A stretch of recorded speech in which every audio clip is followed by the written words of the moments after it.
you're best to be insured on your own, because there are no, in the Public Lands Act, it's written plain and simple English, that they are not held responsible, and I challenged the MNR, and for 35 years, they were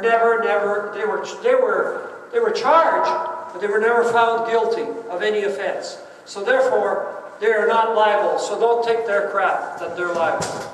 I'm sorry, Ingrid. Poor Ingrid, she's been wanting to talk and had a rough time with me. Go ahead, Ingrid. Jill, this question is for you. I don't need that, I can speak loud enough. Before you leave, I know that we're talking about something that was dated back in 1983.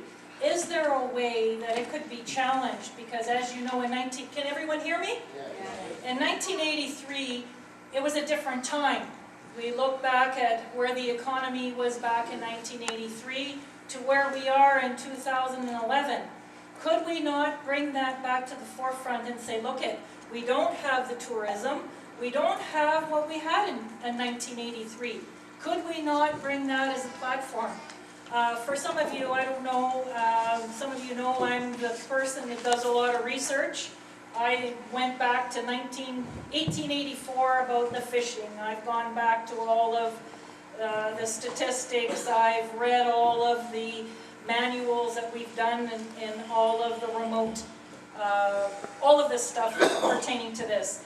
I've also ascertained that none of these remote camps have signed any SRAs. So none of them are even connected to to the MNR. So they're having this relationship, yet none of them are signing any agreements. So there's a couple of things here that are not jiving. So those two things I'm asking you to look into, is maybe there should be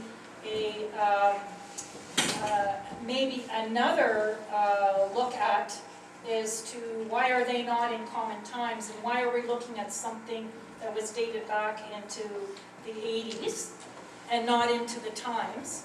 And the second thing is, why are they building this relationship and there is no relation, they are not signing any agreements, these SRAs, that would then make them accountable to the MNR? Well, the short answer is any policy or law that was passed by a previous parliament can be reviewed and can be changed. It's a question of political will. So yes, that can be done. And I think to that point is that I don't think any of us in this room believe that, or really feel in our hearts of hearts, that an outfitter shouldn't have the right to make a living. Absolutely. I think in fact some of us do outfitting on the side, right? So the question is, how should that relationship, as far as that business activity, how should that relate to our rights as individuals living in Northern Ontario? And what I was trying to say, Mike, and you may not have caught what I said, so I'm going to clarify it. When I say I'm a remote tourist operator and I want to provide a remote tourism opportunity for my client, what I'm saying is, don't go to a lake that people already use by road access and close the remote and close that road that we've been going in on. So I'm saying, don't try to make the remote lake where remote lake doesn't exist. That should be the first part of the policy.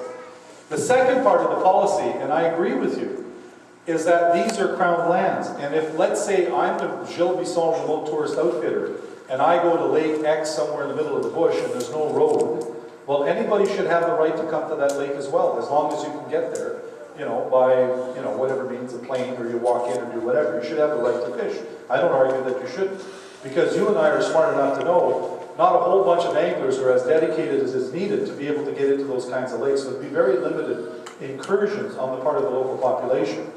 What I'm saying further is that let's say Lake X, which was a lake that was established as a remote tourist lake, and an outfitter was out there.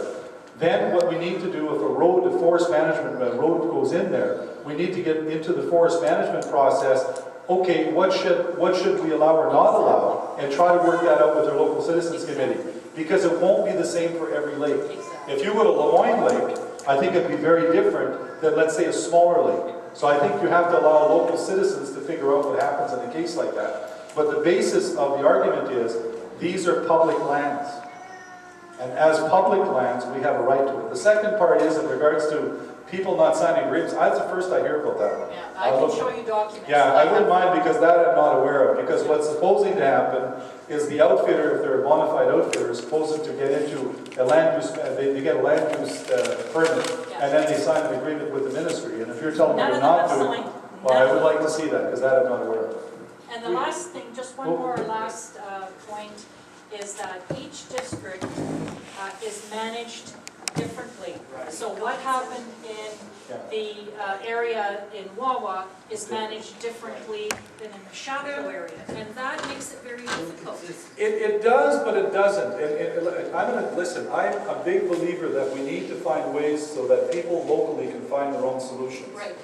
So yeah, the people of Wawa may decide to compromise different with their outfitters because maybe there's more of them with less lakes. I don't know, whatever the machination is. I would never argue for one standard policy. I want to, as much as possible, allow local individuals to come to whatever agreements they need to come through a process. Because what works in Wawa may not work in Kapuskasing, may not work in Dubroyville or whatever it might be. And Joe, you had a question? Yes, private camps on land lease Land use, yeah. are paying land lease fees of anywhere from $600 to $900 a year. Are all these outfitters paying the same thing for each of their outfit camps? Yeah, they are. As far as I know, the answer is yes. If you have an example where that's not the case, let me know. But as far as I know, that's a standard fee that they're charged. And a lake that has a private camp on it, Katagi, for one, in the Gogama district, has a private camp on it, along with a tourist camp, a fly-in camp. And there is no access to that lake by motorized vehicle. Can they force that private camp owner to have to fly in or go in by walk-in? I've actually had that up in Lac Chimie, where it's a park, it's a provincial park, and there's a guy who has basically a property on an island. And what they were doing is that they were limiting access to local anglers and hunters from getting in. The only way they can go in is by the park road. They couldn't go by the other roads that used to be traditionally accessed. We're still fighting that one, by the way. But what they did is they made an accommodation for the guy on the lake, that he's able to access by whatever means that he had before, because he was there before the park was created. But that was something I had to fight to get. But this is a park. It was in a park, but what my point is, it's the same kind of thing, is that, get, in that case, Frowns to work with whoever that person is that they're having problems, because I've had to go and sort of fight those cases individually. We've been very successful. Any questions of me or Mike before we go, because I do need to get to Smooth Rock, and my grandson is waiting for me because he wants to come with Pepia, because Pepia is going to get momos and ice cream. You want to come with me, I don't blame you. I know about the Triangle. I have people that I know. They purchased a cottage from the American, and he drives there. They go there with their vehicle and stuff like this. And now they allow them to fish there. So that's probably because the camp was there before. Yeah. More than likely, and there was some accommodation made, and it's different in every lake, because I've had it applied differently across my riding depending on the situation. Normally, if there's a camp there before and you bought it, and you're out there, normally you'll keep the access that you had to go in there. Normally that's what happens. Okay, bonbons and ice cream, or one more question? One more question. Nope. I was younger and I didn't realize how important things were, but I think where all this started and turned around was when our country turned around and gave the land that was supposed to be Hudson Bay land, and gave it back to the Americans, and they bought the railroad land there, McDonald Township, and our camp went up $1,600 for paying $200. That's a big increase in a year. We lost a whole lot of land. They came in, they cut down all the trees. Everything's gone there. It's a mess everywhere you look. And people have to pay attention to what's going on, or we're going to lose another great big piece of land. And if we lose it, we don't get it back. We're not getting it back from the Americans, and there's not much to get back. They cut everything and took everything.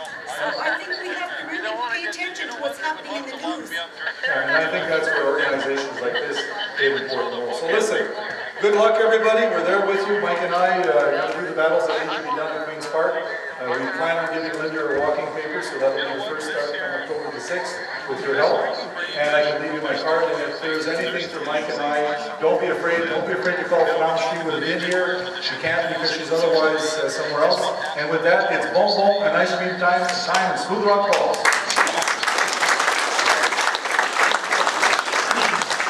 Okay, Bill, thanks a lot. Appreciate what you've done, and I hope you guys have a safe trip back. I have a couple of things that I need to point out to the gang here, and young guy like I am. Who is not signed in? If you didn't sign in, can you make sure that you do? Okay, before you leave. Now, lunch is available at the Northern Lights Restaurant. Which one, John, is Northern Lights Restaurant? Is that one in town? In town?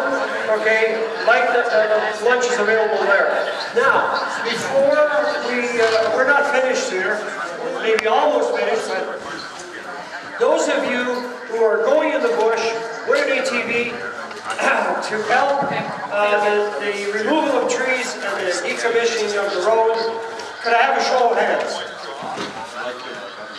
No, I want the ones who are going and have an ATV.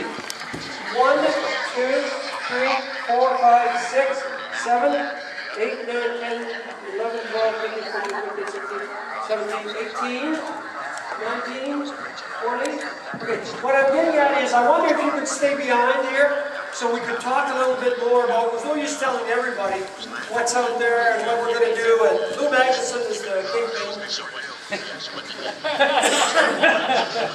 Put him on that pedestal again. You know what? When I get checks with $100 on it, I usually smile. Thank you. This man. That's a big money. It's not yours, it's mine. It's still smile, Jenna. It's in my pocket right now. Okay. Are there questions from the crowd regarding what has been stated? I have a few little things there. First of all, clarify, Carol is not the only one on that line. You told me she was. No, she's an old one on another line. No, not on the Oswald, but she's on one of the Schwanigo or whatever. Oswald. Whatever, yeah. She's still at 01 and you're at 03. He's trying to correct that she isn't the boss, but she is. Go on. Another thing, you stated a while ago that OntORA has the fight to go on. Pardon? You have the fight, OntORA, but you just mentioned from North Bay to the border of Manitoba. I think it's for all of Ontario. Whether you're a southerner, there's people from down south that come up here and want to go fish on these lakes. Well stated, by the way. I lived in Toronto for 15 years, and what he said is so true. Anglers and hunters don't all come from Northern Ontario. When you look at OFAH, for example, their population is down south. They have an awful pile. You're right. I'm glad you brought it up. And my last question. The COs that are going to be there taking the people's names that are going beyond the sign. What is the reason for this? Did anybody tell you? Could I tell you that I sat with the COs twice now? Okay. They came to visit me in downtown Hot Junction. And You downtown jail next? And they informed me that they're going to be up here. I personally will be one of the first ones going in, following Lou, and I'm to be there with the M&R to see what they're asking the guys. That you can't ask you any questions about, are you going fishing or anything like that. You haven't gone fishing. The only question they can ask you is, are you a participant in this rally? And if you are, you are. And if you say, no, I'm just going to the gravel pit because I got to go to the washroom somewhere, that's your business. But they're not going to do anything to you. They want to see how many. I'll be there till the last group that has a bike goes through, because I want to know, they promised me that they're not here for to create trouble. They're going to cooperate. But they didn't tell me they're going to charge anybody that goes on the lake. I'm telling you, though,